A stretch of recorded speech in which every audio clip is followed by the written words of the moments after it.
கார்த்திக் தீபா சீரியலில் இன்றைக்கி ஒரு வேறு லெவல் எபிசோடு வந்திருக்கு ஃப்ரெண்ட்ஸ். வீடியோ பிடிச்சிருந்துச்சுன்னா லைக் பண்ணிட்டு பாருங்கள். அபிராமி தீபா கிட்ட மனப்பூர்வமாக மன்னிப்பு கேட்டது மட்டும் இல்லாமல் என் வீட்டுக்கு வந்து நீதாம்மா மிகப்பெரிய சொத்து மருமகளாக எனக்கு கிடச்சது அப்படின்னு செம எமோஷனலாக பேசுகிறாங்க. மிஸ் பண்ணாமல் ஃபுல் வீடியோ கேட்டுங்க ஃப்ரெண்ட்ஸ். கார்த்தி வந்து அம்மா கிட்ட வந்து பேசிக்கிட்டு இருக்காங்க ஹாஸ்பிட்டலில். அம்மா நீ ஒன்றும் கவலைப்படாதம்மா, எதுவாக இருந்தாலும் நான் பார்த்துக்கிறேன் அப்படின்னோடனே, எனக்கு இருக்கிற கடைசி நம்பிக்கையே நீ தான் கார்த்தி, நிச்சயமாக வந்து நான் ஆனந்த் பிரச்சனையை நீ தீர்வு பண்ணிடு அப்படின்னு சொன்னோன்னே, சரிம்மா நீ ஒன்றும் கவலைப்படாத, ஏம்மா நீ வந்து இந்த மாதிரி வீட்டை விட்டு போகணுன்னு நினச்சேன், பின்ன என்னப்பா பண்ண சொல்கிறேன், இந்த ஆனந்த் பையனால தான் வந்து நான் வீட்டை விட்டு போகிற மாதிரி ஆயிடுச்சு, இனிமேல் கவலைப்படாத நான் கிளம்பி வரேன் அப்படின்னு சொல்லிட்டு இங்கே வந்து தீபா வந்து ஃபோன் பண்ணுறாங்க நம்ம கார்த்திக்கு. ஃபோன் பண்ணோன்னே அத்தை இப்போ எப்படி நல்லா இருக்காங்களா அப்படின்னா, டிஸ்சார்ஜ் பண்ணிடலாம்னு சொல்லிட்டாங்களா அப்படின்னா, நாளைக்கு டிஸ்சார்ஜ் பண்ணிடலாம் அப்படின்னு சொன்னோன்னே கார்த்தி வந்து காரில் அழைச்சிட்டு வராங்க. அழைச்சிட்டு வர்றப்போ இந்த பக்கம் வந்து வீட்டில் உள்ள எல்லா வேலைகளையும் வந்து தீபா வந்து பழையபடி வீடு இருக்கணுங்கிறதுக்காக அபிராமி ரூம் ஃபுல்லாக வந்து பெட்ஷீட்லேருந்து எல்லாம் சுத்தம் பண்ணிட்டு, பூஜை ரூம் எல்லாம் சுத்தம் பண்ணிட்டு, ஹாலு எல்லாம் சுத்தம் பண்ணி முடிச்சுட்டு வாசலில் வந்து கோலம் போட்டுக்கிட்டு இருக்காங்க. அந்த சமயத்தில் தான் மீனாட்சி வராங்க. என்ன தீபா ரொம்ப பரபரப்பாக இருக்க, அத்தை கிளம்பி வரேன்னு சொல்லிட்டாங்களா அப்படின்னா, ஆமாம் அப்படின்னா நான் வந்து அத்தைக்கு வந்து அர்ச்சனை பண்ணிட்டு வந்துடுறேன் கோயிலுக்கு போயிட்டு அப்படின்னு சொல்லிட்டு இந்த பக்கம் மீனாட்சி வந்து கோயிலுக்கு போகிறாங்க. அபிராமி அம்மா வந்து கார்லேருந்து கரெக்டாக இறங்கி வந்தோன்னா கரெக்டாக ஆரத்தி எடுக்கிறதுக்கு வந்து ரெடியாக நிற்கிறாங்க. இந்த பக்கம் ஆரத்தி வந்து வாசலில் வந்து அருணாச்சலம் ஏற்றி வச்சோன்னா வந்து தீபா வந்து ஆரத்தி எடுத்து முடிச்சுட்டு நெத்தியில் வந்து திலகம் வைக்கிறாங்க. வச்சோன்னா மீனாட்சி வந்து எங்கே இருக்காங்க அப்படின்னு கண்ணு தேடுது அபிராமி அம்மா. பட் இருந்தும் வந்து அப்புறம் கேட்டுக்கலாம் அப்படின்னு சொல்லிட்டு உள்ளே வர்றப்போ வந்து, ஆனால் அபிராமி அம்மா முகத்தில் வந்து தீபாவை பார்த்தா அவ்வளோ சந்தோஷம், மனப்பூர்வமாக ஏற்றுக்கிட்ட நிறைவு ஃபேஸில் வந்து தன்னால் காமிச்சிருந்தாங்கன்னே சொல்லலாம்.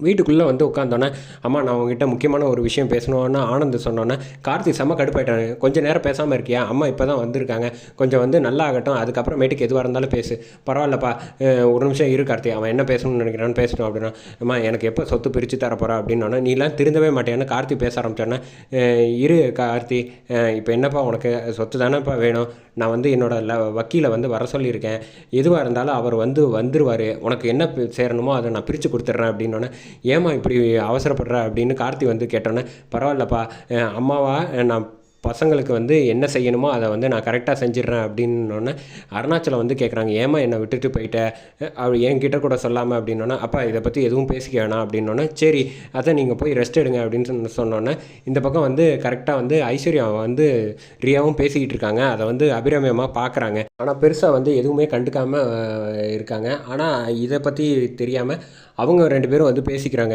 அத்தையை வந்து நான் வந்து இப்படி வருவாங்கன்னு நான் நினச்சி கூட பார்க்கல திரும்ப வீட்டுக்கு, இதனால் வந்து மேற்கொண்டு என் அம்மா தான் வந்து மாட்டிக்கிற மாதிரி ஆகிப்போச்சு அப்படின்னா, இப்போ எப்படி இருக்காங்க பார்த்தீங்களா அப்படின்னா, அந்த வலி வேதனை எல்லாம் உனக்கு சொன்னால் புரியாது, பட்டா தான் புரியும், விடு அப்படின்னோடனே ரியா வந்து முதல்ல அவங்க வரட்டும், எதுவாக இருந்தாலும் பார்த்துக்கலாம் அப்படின்னு சொல்கிறாங்க. அதுக்கு ஏதாவது ஸ்டெப் எடுத்திருக்கீங்களா உங்கள் அம்மா வர்றதுக்கு, அதெல்லாம் நான் பார்த்துட்டு தான் இருக்கேன், நீ ஒன்றும் கவலைப்பட தேவையில்லை அப்படின்னு சொல்லிடுறாங்க. இந்த பக்கம் வந்து கரெக்டாக அபிராமி அம்மா வந்து தீபாவை கூப்பிட்றாங்க.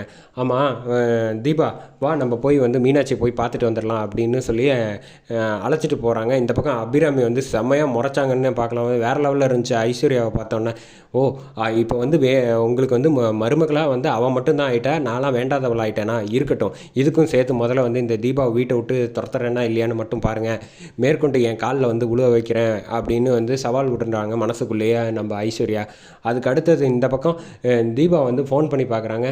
ஃபோன் பண்ணுறப்ப மீனாட்சி வந்து கோயிலுக்கு போயிருக்காங்க, வந்துருவாங்க அப்படின்னு சொன்னோன்னே தீபா கையை பிடிச்சி வந்து எமோஷ்னலாக என்னை மன்னிச்சிருமா அப்படின்னு சொன்னோன்னே, ஏன் அத்தை என்கிட்டலாம் மன்னிப்பு கேட்குறீங்க, பின்ன என்னம்மா, மீனாட்சி வந்து எல்லா விஷயமும் சொன்னால் கடைசியில் நான் ஆசைப்பட்ட மாதிரியே வேண்டின தாலி தான் வந்து உன் கழுத்தில் ஏறி இருக்குது, கடவுள் கொடுத்த மருமக நீ, உன்னை போய் வந்து நான் ரொம்ப கஷ்டப்படுத்திட்டேன்ல, என்னை மன்னிச்சிரு அப்படின்னு எமோஷ்னலாக வந்து பேசுகிறாங்க. அத்தை நீங்கள் எதுக்கு அத்தை என்கிட்ட மன்னிப்பெல்லாம் கேட்குறீங்க, நீங்கள் வந்து என்கிட்ட வந்து ஆசையாக பேச மாட்டீங்களான்னு நான் எத்தனை நாள் ஏங்கியிருக்கேன் தெரியுமா, நீங்கள் இப்போ ஒரு வார்த்தை என்னை மருமகளாக கிடச்சிருக்க கொடுத்து வச்சுருக்கணும்னு சொன்னீங்களே, அந்த ஒரு வார்த்தைக்காக தான் இத்தனை நாள் வந்து நான் தவம் கிடந்தேன், எனக்கு இந்த ஒரு வார்த்தை போகும், இனிமேல் வந்து நீங்கள் யார்கிட்டையும் வந்து என்னை வந்து என் பையனோட ஒய்ஃபு அப்படின்லாம் நீங்கள் அறிமுகப்படுத்த மாட்டீங்களே, எனக்கு அந்த ஒரு விஷயமே என் வாழ்க்கையில் நான் அது அடைஞ்சதுக்கான சந்தோஷத்துக்கு அளவே இல்லை, இந்த ஒரு நாளுக்காக இந்த ஒரு வார்த்தை மருமகன்னு என்னை ஏற்றுக்கிட்டீங்க பார்த்தீங்களா, அந்த ஒரு வார்த்தைக்காக மட்டும்தான் நான் இத்தனை நாள் வந்து தவிச்சு கிடந்தேன் இருந்தேன் அப்படின்னோடனே செம எமோஷ்னலாக வந்து கட்டி பிடிக்கிறாங்க நம்ம அபிராமி அம்மா வந்து தீபாவை.